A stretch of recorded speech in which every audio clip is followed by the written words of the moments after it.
दोस्तों, चीन ने कोरोना को लेकर एक बार फिर से पूरी दुनिया को डरा दिया है। यहाँ देश में कोरोना वायरस का नया वेरिएंट BF7 मिला है। ये वेरिएंट चीन में आतंक फैला रहा है। यहाँ लाशों के ढेर लगना शुरू हो गए हैं। अस्पताल में कोरोना मरीजों के लिए बेड कम पड़ गए हैं। दवाएं खत्म हो रही हैं। सामूहिक अंतिम संस्कार किए जा रहे हैं। कहा जा रहा है कि यहाँ कोरोना जंगल की आग की तरह फैल रहा है। WHO के अधिकारियों का कहना है कि अब तक का सबसे तेज फैलने वाला वेरिएंट है, जो चारों तरफ तबाही ही मचा रहा है। आखिर कैसे ये वेरिएंट सबसे ज्यादा खतरनाक माना जा रहा है? कैसे ये वेरिएंट इतनी तबाही मचा रहा है? क्यों इस वेरिएंट को लेकर पूरी दुनिया खौफ में आ गई है? इस वीडियो में इन सभी सवालों के जवाब जानेंगे, तो आप हमारे साथ वीडियो के अंत तक बने रहिएगा। दोस्तों, चीन के हालातों को देखकर पूरी दुनिया सहम गई है, क्योंकि पिछले 2 सालों से वो कोरोना के द्वारा मचाई गई तबाही को देखते आ रहे हैं। लेकिन अब जो तस्वीरें सामने आ रही हैं वो और भयानक हैं। ये वेरिएंट कैसे खतरनाक है, इसके बारे में जानेंगे, लेकिन उससे पहले जान लेते हैं कि ये है क्या। दोस्तों, ओमिक्रॉन कोरोना वायरस का एक वेरिएंट है। इसके कई सब वेरिएंट्स हैं, जैसे BA.1, BA.2, BA.5 वगैरह। ओमिक्रॉन का एक ऐसा ही लेटेस्ट सब वेरिएंट है BA.5.2.1.7, जिसे शॉर्ट में BF.7 कह रहे हैं। BF.7 वेरिएंट कोरोना वायरस के स्पाइक प्रोटीन में एक खास म्यूटेशन से बना है, जिसका नाम है R346T। एक्सपर्ट्स के मुताबिक इसी म्यूटेशन की वजह से इस वेरिएंट पर एंटीबॉडीज का असर नहीं होता है। आसान शब्दों में कहें कि अगर किसी शख्स को पहले कोरोना हो चुका है या उसने वैक्सीन लगवाई है, तो उसके शरीर में एंटीबॉडी बन जाती है। BF.7 वेरिएंट इस एंटीबॉडी को भी चकमा देकर शरीर में घुसने में सक्षम है। वहीं चीन में अचानक कोरोना संक्रमण फैलने के लिए BF.7 वेरिएंट सबसे ज्यादा जिम्मेदार है। मेडिकल एक्सपर्ट्स के मुताबिक ये वेरिएंट इम्यून सिस्टम से बच निकलता है। संक्रमित होते ही व्यक्ति स्प्रेडर बन जाता है और तेजी से लोगों को संक्रमित करता है। इसके फैलने की गति बहुत तेज है। दरअसल BF.7 की RO वैल्यू 10 से 18.6 है, यानी इस वेरिएंट से संक्रमित एक व्यक्ति औसतन 10 से 18 लोगों को संक्रमित कर सकता है।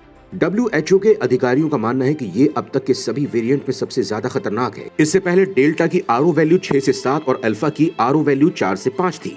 कोरोना के ओमिक्रॉन वेरिएंट BF.7 के लक्षण भी ओमिक्रॉन के पहले मिले वेरिएंट्स के लक्षण के जैसे ही हैं। ये वेरिएंट इंसान के श्वसन तंत्र के ऊपरी हिस्से को प्रभावित करता है। इसकी वजह से कमजोर इम्यून सिस्टम वाले लोगों के लिए ये काफी घातक होता है, यानी उसकी मौत भी हो सकती है। इससे संक्रमित व्यक्ति को खांसी, गले में खराश, बुखार, थकावट, नाक बहना और उल्टी आती है। कई बार संक्रमित हो चुके शख्स में कोई लक्षण नहीं होता है, यानी वो असिम्प्टोमेटिक होता है। कोरोना के नए वेरिएंट BF.7 का संक्रमण काल बहुत कम है। ये तेजी से फैलता है। John Hopkins department of medicine के डिप्टी डायरेक्टर डॉक्टर स्टुअर्ट रे ने कहा है कि वेरिएंट स्पाइक प्रोटीन में बदलाव की वजह से पैदा हुआ है, इसीलिए आसानी से वायरस कोशिकाओं में प्रवेश कर जाता है। यही वजह है कि तेजी से संक्रमण फैल रहा है। BF.7 वेरिएंट का पहला केस चीन के इनर मंगोलिया प्रांत में मिला था। अब ये virus Bharat, America, UK, Belgium, France, Germany, Denmark समेत कई यूरोपीय देशों में फैल चुका है। लेकिन ये वायरस चीन में काफी तेजी से फैल रहा है।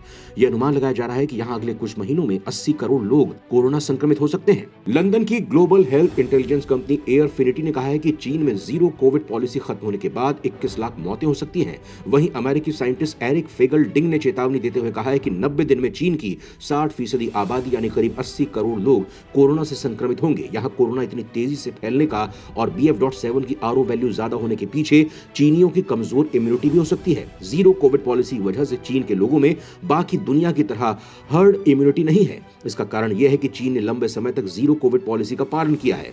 उस स्थिति में 1 या 2 कोरोना के मामले भी आते थे तो चीन में लॉकडाउन लग जाता था। इस वजह से वहां पर लोग इस वायरस से ज्यादा एक्सपोज नहीं हुए। इस वायरस के खिलाफ उनकी इम्यूनिटी भी नहीं बन पाई। इसके अलावा चीन ने अभी भी सभी को कोरोना की वैक्सीन नहीं दी है। इसके अलावा चीन में अभी भी सभी को कोरोना की वैक्सीन नहीं लगी है। उनकी जो बुजुर्ग वाली आबादी है, वहां तो काफी कम लोगों को टीका लगा है। ऐसे में अगर किसी बुजुर्ग को कोई दूसरी बीमारी पहले से है तो कोरोना से संक्रमित होने पर उसकी हालत ज्यादा गंभीर बन जाती है और उसे अस्पताल में भर्ती करना पड़ता है, जिसकी वजह से चीन में कोरोना का ये वेरिएंट इतनी तबाही मचा रहा है। दोस्तों, बीजिंग में कोरोना का BF.7 वेरिएंट बेकाबू हो गया है। यहाँ हजारों लोग हर दिन संक्रमित हो रहे हैं और हजारों की मौतें हो रही हैं। इससे पता चलता है कि चीन में हालात क्या हैं, लेकिन चीन इस बारे में पूरी जानकारी भी नहीं दे रहा है। वो पूरी दुनिया से कोरोना के आंकड़ों को छिपा रहा है। अमेरिकी साइंटिस्ट एरिक फेगलडिंग ने दावा किया है कि चीन में मौत के आंकड़ों को छिपाया जा रहा है। साथ ही चीन सिर्फ सांस से जुड़ी बीमारी और निमोनिया से होने वाली मौतों को ही कोरोना में जोड़ता है। चीन ने 19 दिसंबर को कोरोना से 7 मौत होने की जानकारी दी है, लेकिन हकीकत यह है कि बीजिंग के शमशानों में 24 घंटे अंतिम संस्कार किए जा रहे हैं। कई शहरों में अंतिम संस्कार के लिए वेटिंग 2000 तक पहुंच गई है। इसी वजह से असली डेथ रेट पता लगाना मुश्किल है। इस बीच nature.com वेबसाइट ने 2 अलग-अलग रिसर्च के हवाले से बताया है कि BF.7 वेरिएंट से चीन में कितने लोगों की मौत हो सकती है। वहीं university of New South Wales Sydney के प्रोफेसर जेम्स वुड ने दावा किया है कि चीन में अगले कुछ महीनों में कोरोना के नए वेरिएंट से 10 लाख से ज्यादा लोगों की मौत हो सकती है। यूनिवर्सिटी ऑफ वॉशिंगटन ने भी अपनी रिसर्च के आधार पर दावा किया है कि 2023 के अंत तक चीन में 16 लाख लोगों की मौत हो सकती है। यही नहीं, मार्च 2023 में हर रोज 9,000 लोगों की मौत की आशंका जताई गई है। इस हिसाब से देखें तो डेल्टा वेरिएंट से भारत में जितने लोगों की मौत हर रोज हो रही थी, उतनी ही मौत चीन में अब BF.7 से होने की आशंका जताई जा रही है। अगर यहां भारत को लेकर बात की जाए तो भारत को इस नए वेरिएंट से डरने की जरूरत नहीं है। यहां लोगों को किसी भी तरह का पैनिक नहीं दिखाना है, सिर्फ सावधानी बरतने की जरूरत है। यहां यह समझना भी जरूरी है कि भारत में पिछले 1 साल में जो भी सब वेरिएंट आए हैं वो सभी ओमिक्रॉन से ही जुड़े हुए हैं और भारत में ओमिक्रॉन वेरिएंट के पहले से मामले आ रहे हैं और कई लोग इससे संक्रमित भी हो चुके हैं। ऐसे में भारत में लोगों की ओमिक्रॉन के खिलाफ इम्यूनिटी मजबूत है, इसीलिए यहां स्थिति गंभीर नहीं बनेगी। अब सवाल खड़ा होता है कि इसके लिए क्या अलग से वैक्सीन आएगी या पहले वाली वैक्सीन ही कारगर साबित होगी। इन्फेक्शन डिजीज स्पेशलिस्ट और एशियन हॉस्पिटल फरीदाबाद के प्रमुख डॉक्टर चारू दत्त अरोड़ा ने बताया कि BF.7 और अन्य नए वेरिएंट का आना चिंताजनक है, लेकिन टीकाकरण अभी भी सबसे अच्छा हथियार है। ब्रिटेन ने हाल ही में मॉडर्ना की वैक्सीन बायोवेलेंट बूस्टर्स को मंजूरी दी है। ये वैक्सीन कोरोना के ओरिजिनल वायरस के साथ ही ओमिक्रॉन के सभी वेरिएंट को खत्म करने में कारगर पाई गई है। इसके साथ ही वैक्सीन का कॉकटेल भी काफी काम आएगा। इसे हम हेट्रो वैक्सीन कहते हैं, यानी अगर आपने पहली वैक्सीन कोवैक्सीन लगवाई है, फिर दूसरी आप कोविशील्ड को लगवा लें और तीसरी आप कोबरा की वैक्सीन लगा सकते हैं। अब तक की जो रिसर्च सामने आई है वो बताती है कि इस प्रकार से वैक्सीन लगवाने से इम्यूनिटी पर इसका सकारात्मक प्रभाव पड़ता है, वायरस के खिलाफ शरीर और मजबूती से लड़ता है। भविष्य में चौथी डोज भी दी जा सकती है, इससे भी वायरस के खिलाफ इम्यूनिटी को मजबूती मिलती है।